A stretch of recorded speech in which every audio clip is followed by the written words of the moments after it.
1 वाटी कोकम, त्याच वाटीने 1 वाटी पाणी घालून रात्रभर भिजत ठेवा।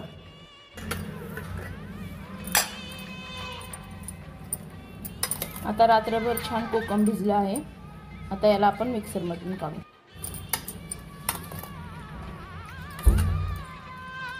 हे पाण्यासकट आपण मिक्सर मध्ये फिरवू।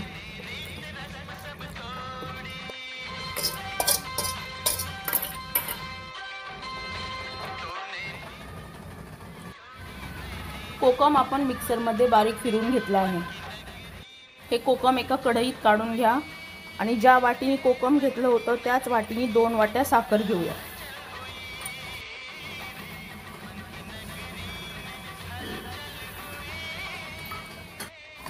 आता हे गॅसवरती ठेवून सतत याला ढवळत राहा।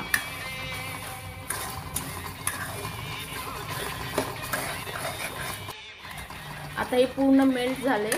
याला जोपर्यंत पूर्ण घट्ट होत नाही तोपर्यंत आपल्याला शिजवायचं आहे।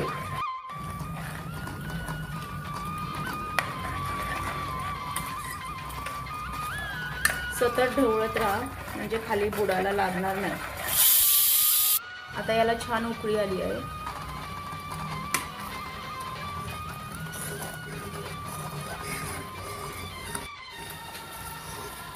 आता याला बऱ्यापैकी घट्टपणा येत आहे। अजून आपण थोडा वेळ ठेवूया।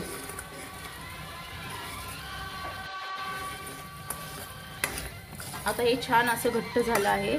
त्याच्यात आपण 1 चमचा मीठ घालू।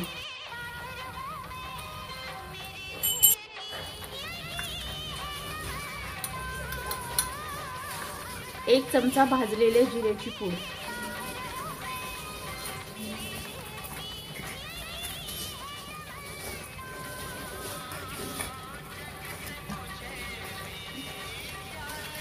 आणि 1 चमचा चाट मसाला। चाट मसाला ऑप्शन आहे, तुम्ही टाकू शकता नाही शकता। आता हे झालं आहे बऱ्यापैकी छान। आपण गॅस बंद करूया। आता हे गरम आहे तोपर्यंतच एका गाळणीने गाळून घेऊया।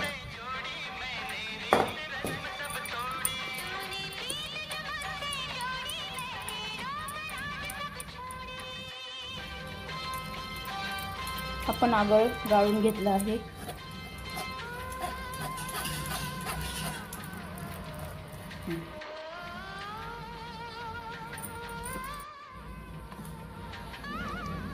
छान असा आगळ तयार झालेला आहे।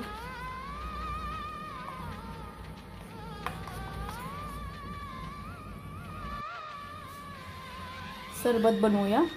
2 चमचे आगळ,